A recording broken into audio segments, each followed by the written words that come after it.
I'm David with EV World News. We talk about electric vehicles, green energy, and the stock markets. And I'm back today with our founder and chief editor, Bill Moore, who's become really fascinated with electric boats. How's it going today, Bill? Oh, really? You know what? I should point out that in the video introduction, next to the last clip is actually of a hydrofoil. Because back, oh man, 15, 20 years ago, I did an interview with a company, I think it's...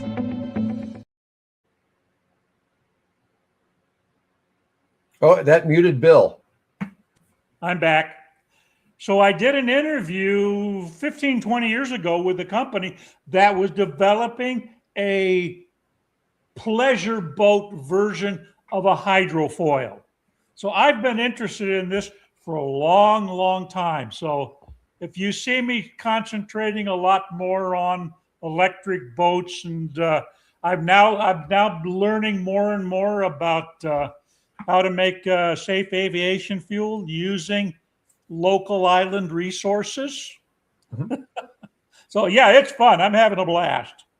You know, I've been doing a lot lately on, more research on biofuels, making sustainable aviation fuel, renewable diesel, Yep. all that, from various things.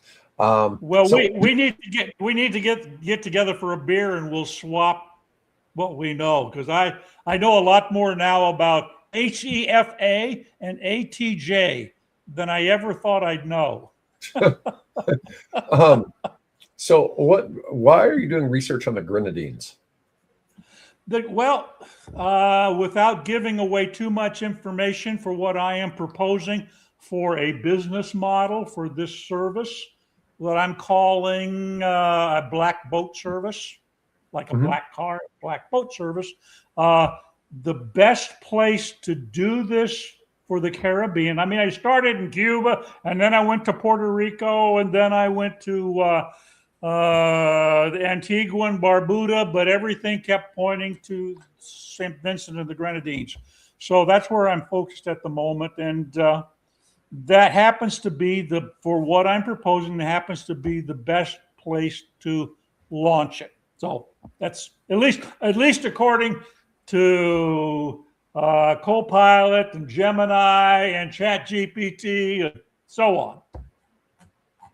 So I wondered how the grenadines got their name, and it's French for grenade, okay, and which is the French word for pomegranate. But don't know why that has to do with the islands. Well, maybe they grew them there. I don't know. It's a good question. I'll have to look into that more. I'm sure one of the AIs has an answer, because every time I pose a question.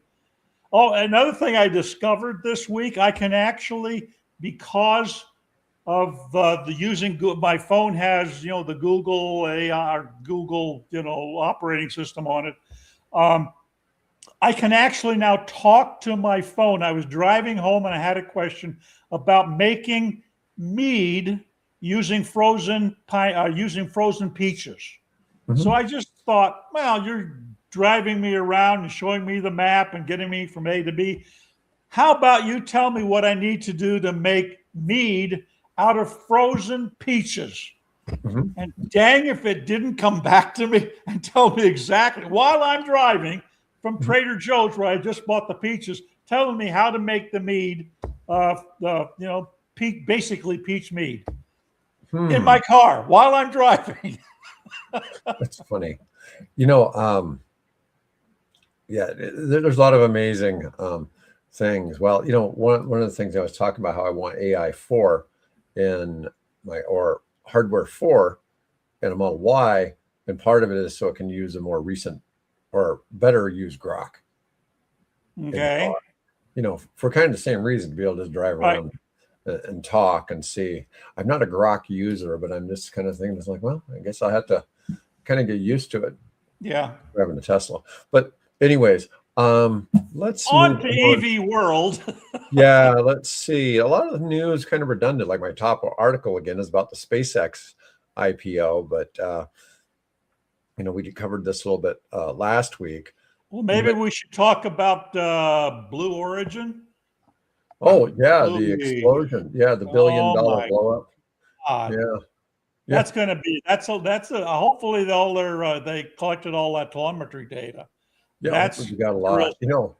Musk gave his condolences, and at the end he said, making rockets is hard. Well, And yeah. especially when it's $1 billion that just blew up. Yeah. Um, let's see. SpaceX is, it's funny. I see different articles saying the IPO at 1.25 trillion valuation. I see people trying to trade it at this price right now, but they're expecting it to be a 1.75 when it goes live. But Musk's majority ownership would bring his share to being worth over $600 billion, potentially making him the world's first announced trillionaire. Yeah, That's I'm going to use the word announced because I'm not convinced he's the first. yeah, Um, yeah. Despite 18.6 billion revenue in 25, SpaceX posted a $4.9 billion net loss. But the company has 102 billion in assets and carries 60 billion in debt.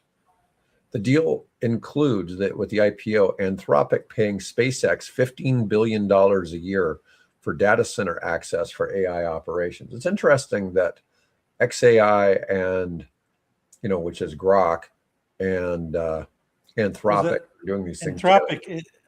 I can't keep all these guys straight. So Anthropic is what? Claude, OpenAI or Claude. Claude? Claude. Okay, Claude. All right. Anthropic Which owns I Claude. which I use. So Yeah. I mean, I don't think anybody disputes that Claude Opus is the best, if you want bleeding edge product out there on the edge of technology. The challenge is its usage is very, very pricey. yeah. And I guess, if it's the best, it should be kind of pricey. I see products all the time that people are doing, hey, you can do this, but which AI version you want to use with it, and actually it'll tell you what your cost is for each one. If you use something like Open Router. So Open Router is like a all-you-can-eat buffet, except you pay for the whole buffet. I should say it's a buffet by the pound, okay? And Right. it depends on what you're eating, okay? If you're eating caviar, it's more expensive than if you're eating coleslaw. And so anyways, what it does is, if the most expensive is Claude Opus 4.8, which just came out. And as you go down the different versions of Claude, they may be a little cheaper. Right. But then you switch over to Chat GPT, it's a little cheaper. But then you've got some like DeepSeek. DeepSeek's like 1/10 the price of Claude. Okay. And you got some others out there that are really inexpensive or free. And the challenge is I've tried messing with some of these, the free ones, and they never give me that. They can't like do our news. Okay. So just generating news articles. In all fairness, I probably use $1 worth of AI every time I pull up news articles for the show. Right. Yeah, I try to figure out, what it costs and credit usage and all that. But if I did it exclusively with Claude, it'd probably cost me another $1. Okay. But it's interesting just to see how some of that works. But with Open Router, you can select from about 50 different large language models that you can pull down data from, which makes it quite interesting to see. Now, I assume that Open Router, there's a subscription to that, or you just, or what? No. How's that work? No, it's basically free, but it charges you for the use of all of the LLMs you use through it. So I'm sure they're making a, commission or something on that. There's some way that they're monetizing it, but they don't. You can download Open Router and use it. But so, for instance, if you're using OpenClaw, you generally use Open Router as part of it, but your information stays on your OpenClaw system on your PC if you host it, locally, and then you use Open Router, and then that's what you build in. If we're designing something like that, you definitely wouldn't want to use Claude want it to be the main thing on your OpenClaw, but you don't want it to be the thing that pulls the heartbeat, because you have this thing called a heartbeat with OpenClaw, and it will take everything you've stored on there and like go out and search it like every 30 minutes, and you'll blow through like $20 a day just on heartbeat. Wow. Yeah, but that's if you used Opus. Yeah. Okay, if you use Claude. And so what you would do is you would use something else. But anyways, on this deal here, Musk has made the Memphis data centers. He's basically rented them out to Anthropic.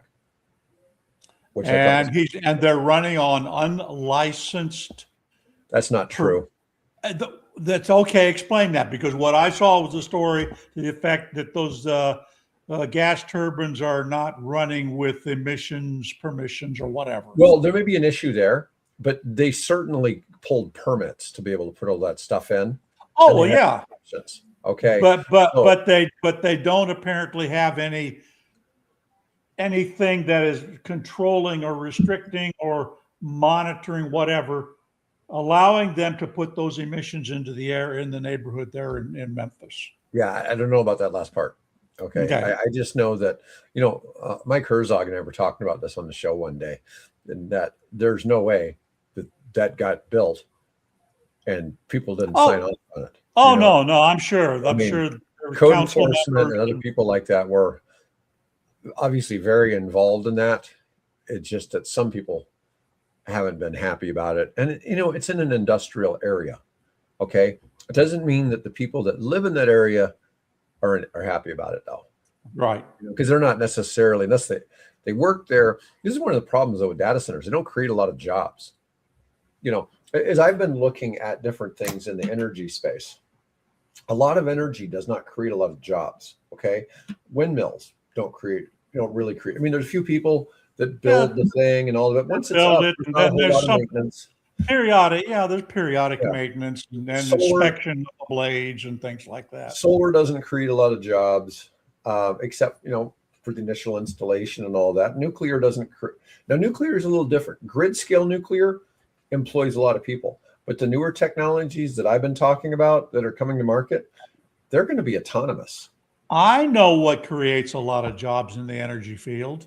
Well, waste to energy. No, coal mines. Oh, well, there you go. Coal mines, yes. How many people did they lose in that coal mine explosion in China? A couple hundred? I was thinking it had another digit. It was only a couple hundred. Yeah, well, not that that's small. No, that's not small. I was thinking it was like 1,000 or something. It may have been less, but still, it's a tragedy no matter how you look at it. Absolutely, yeah. But what I was getting at is, as I've looked, so I was looking at this company the other day that takes the salt from a desalination plant and uses it to make salt-based sodium batteries for energy storage. Well, I was looking at the idea of putting on an island waste to energy.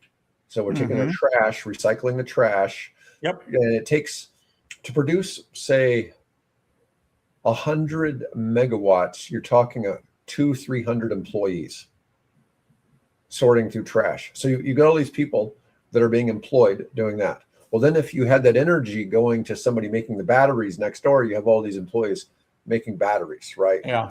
And the batteries are fairly, well, let's just say they're far less toxic. That's one of their advertisements, is that, there's not all these toxins. When you're done with the battery, you could just dump the stuff out because it's not toxic. And mind you, you don't want to be pouring the salt in your backyard or something like that and not have anything grow, but still. Right, exactly, yeah.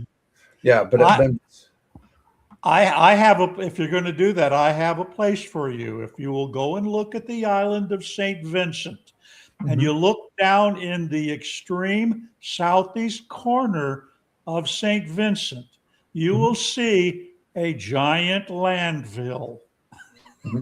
So if you're looking for a waste, just between you and me, right? If you're looking for a waste to energy plant, there's a resource sitting there. Nice. Well, my thought was this: There has to be an off taker for the batteries, right?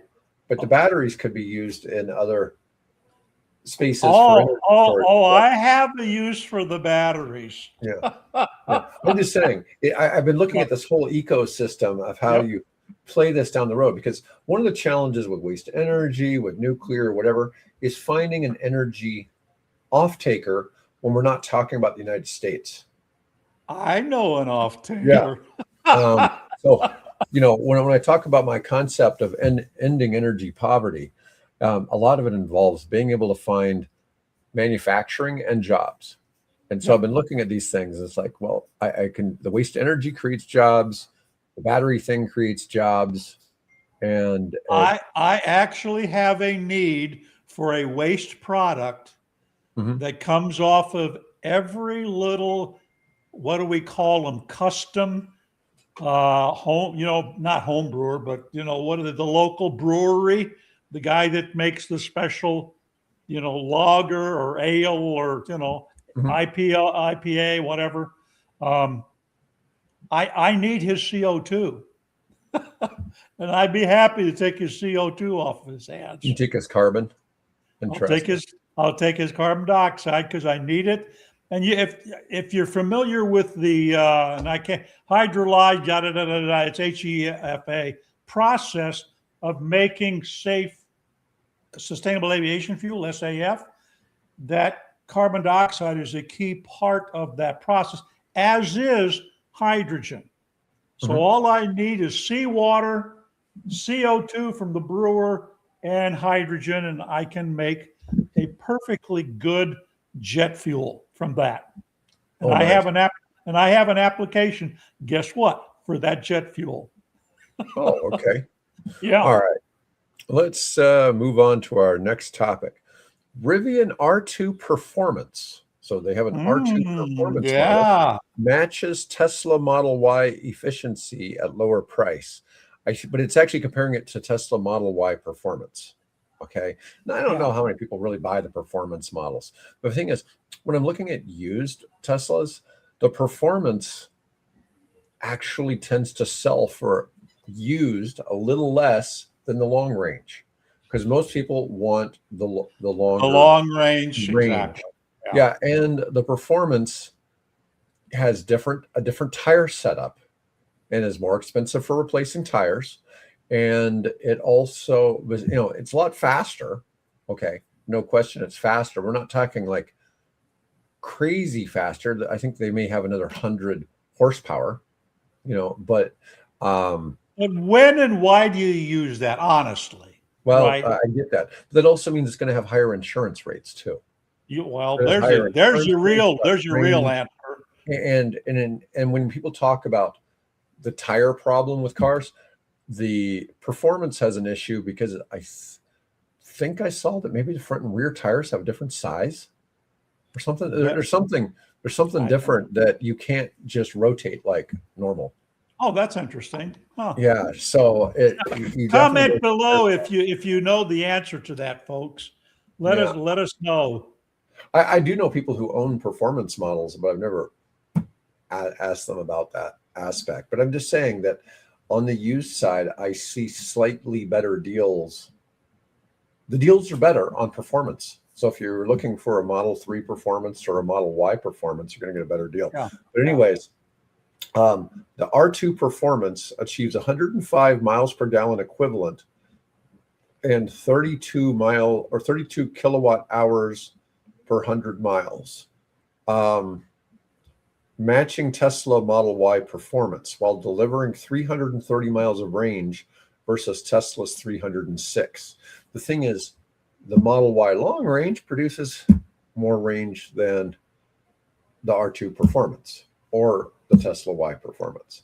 So, but despite boxy shape and higher weight, the R2 stays competitive with an 86.8 kilowatt hour battery pack and starts at about $58,000.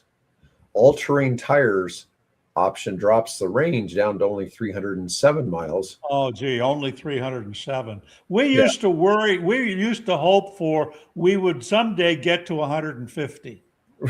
That's funny.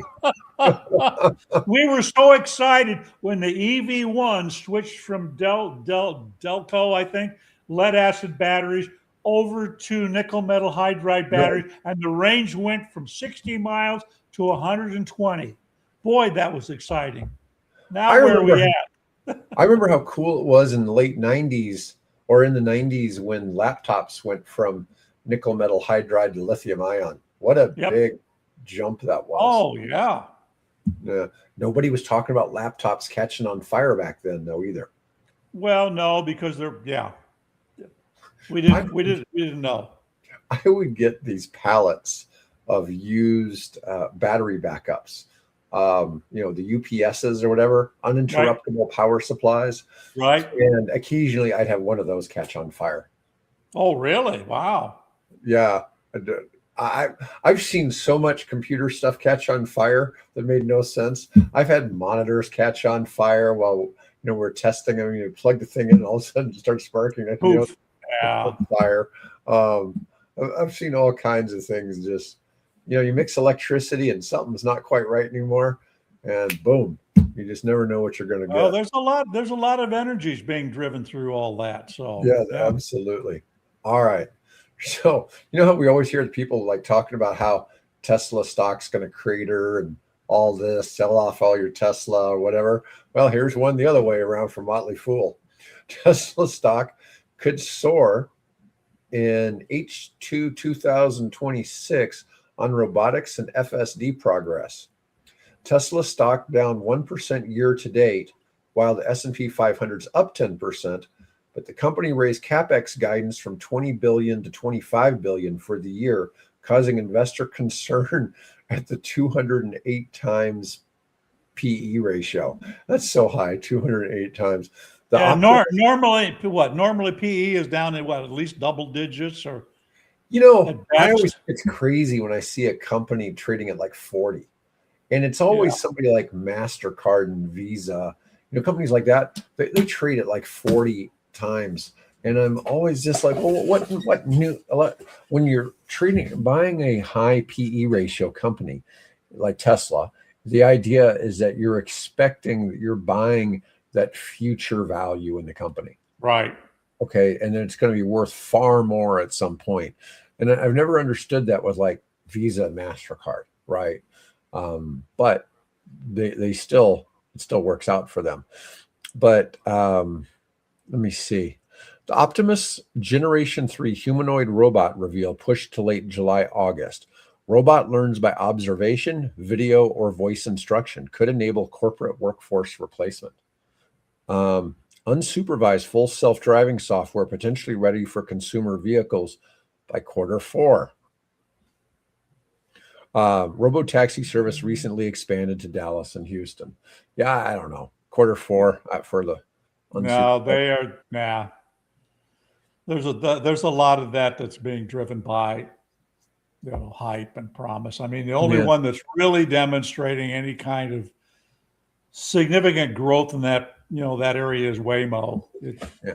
I've got friends who have Teslas. They go all the way from hardware 1 all the way to hardware 5, and they're like the full self-driving and hardware 5, which is like the 2026 models, is ridiculously good. It's like you were Yeah. talking about the guy with the Cybertruck and all this Yeah. stuff they do. It's like, well, it's not unsupervised. It is supervised full self-driving, but it does it. Let me see. U.S. grid set for record 86 gigawatt capacity addition. 80% of that coming from solar and storage. Solar leading with 43 gigawatts planned for 26, a 60% increase over 25. Wow. 43 gigawatts is a 60% increase over last year. Texas accounts for 40% of new utility scale solar projects. Battery storage surged 24 gigawatts planned for 26 versus 15 last year. Total U.S. storage capacity jumping from 44 gigawatts to over 67 gigawatts by Q1 of next year. Texas added almost 13 gigawatts of storage, which was 53% of new capacity in the United States. California, 3.4 gigawatts. Arizona 3.2. Combined solar and wind generation will surpass 20% of total U.S. mix by early 27. You know, it is, once again, though, when you look at this and they're talking about gigawatts of potential energy or whatever, it's still not really comparing apples to apples. But there's no nuclear coming online. There's probably no hydroelectric coming online. There's a whole lot of technologies where nothing is coming online, but you do have some, LNG type situations coming online. Not in a big way, but you do have some coming online. Let's see. Yeah, but the growth in new generation is coming from renewables. That predominantly, yeah, no question. And that's the U.S. That's not worldwide. Worldwide, it's an even bigger gap. Oh yeah, exactly. Yeah. Let me see. Energy storage trends for 26. Grid forming tech and non-lithium rise. Global energy storage installations passed 100 gigawatts last year. Now, we said the United States was at 44 of that. China removed mandates for storage with renewables, shifting to market mechanisms. Sodium ion flow batteries and iron air systems gaining traction as lithium supply chains face complications, especially for U.S. market with Chinese module restrictions. Grid forming energy storage evolving from technical curiosity to commercial necessity in 26. Chinese manufacturers expected to announce new ownership structures to regain U.S. market access below 25% FEOC requirements. I don't know what FEOC is, but I do see a lot of Chinese manufacturers opening up facilities in the United States. I mean, there's a new cabinet manufacturer in Dallas that's 100% automated. It's owned by a Chinese company. Cabinet, like what's hanging right here in my kitchen. Yeah. Mm-hmm. Yeah, like kitchen cabinets. And the materials come in on a truck, robots unload it. It goes down assembly lines without human intervention, and the cabinets get loaded back on a truck to go out to customers without humans touching them. Okay, are these raw wood, or are they finished? I mean, obviously I'm assuming that the wood is simply cut. Okay. So I don't know much more than that. All I know is that they're not employing anybody. I mean, there are like engineers and stuff like that, robotics people there, but I'm just saying there's no line workers. But these all Chinese company, doing this here in the United States. So they've invested significantly in the United States, but it didn't create much. I saw a thing where BYD is now building a car one new car every minute. Wow. And probably automated. It's all pretty much all automated. Yeah. People think about cheap Chinese labor, but in reality, they switched so much to robotics. Yep. Let's see here. All right, we're going to talk about our. Hey, before we do, let me just jump in. Just remind everybody that the official reveal of the R2 is going to take place on June 9th. So just if you're interested in that car and you want to, they've already started releasing the specs for it. I've got an article on the website about it you can look at, but that's coming up June 9th. All right. So a company owned by Geely called Lynk & Company, it's LYNK, launches 800 volt, 900 volt electric sedans in China, charging faster than BYD. They launched 10 and 10 plus electric sedans in China, starting at $25,000. I know. With 800 volt or 900 volt architectures. Ultra fast charging allows them to go from 10 to 80% in 5.5 minutes. It's 1,080% charge rate, outpacing BYD's flash charging technology. Their top model, the 10 Plus, delivers 680 kilowatts, which is 912 horsepower, with 0 to 100 kilometers per hour in 3.2 seconds. If we're talking a $25,000 car that does that, so 100 kilometers is 62 miles per hour. So Right. it's 0 to 62 in 3.2. Features 25.6-inch AR HUD, heads-up display, and a 23-speaker 1,600-watt audio. However, Geely's charging station rollout significantly lags BYD's infrastructure. We were talking on here a couple of days ago, and somebody's like, "Oh, nobody's going to really buy, EVs till they can be charged another 15 minutes, and there's a EV infrastructure." It's like, well, they have that in the rest of the world. They just don't have a lot here in the U.S. Not here. Yeah. Yeah, it's just kind of funny to. It's just you see these things rolling out and what they're doing over there, and it's some of it, of course, is propaganda, and you have to kind of weigh it against what the party wants to push onto the rest of the world. But the rest is just legitimate, serious engineering that is, and styling. I mean, the cars are beautiful. They're not, clunky. Things that they might once have been. They're beautiful. They're stylish. They're technologically advanced in some cases, years, if not a decade, beyond where we are here in the United States. Well, one of my big complaints about the big three is whenever they made something that was supposed to be super highly energy efficient, in the United States, they made it ugly so you wouldn't want to buy it. So they would try to get people out of the craze by making just ugly cars. And they were really bad about doing that. I think they're finally getting the message that people will buy EVs if they look like a car. If they look like a car and they can come as close to reasonably expected, given technology and the human body, what we would expect out of a gas car. My Hondas, I could drive them for about 300 miles, and then I'd have to stop, and refuel them at a service station along the interstate.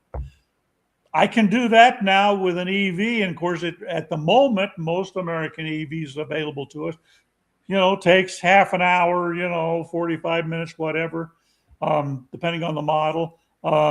Imagine you pull into a charging station and you're there for 5 minutes instead. Same time it took you to fill the car up with gasoline.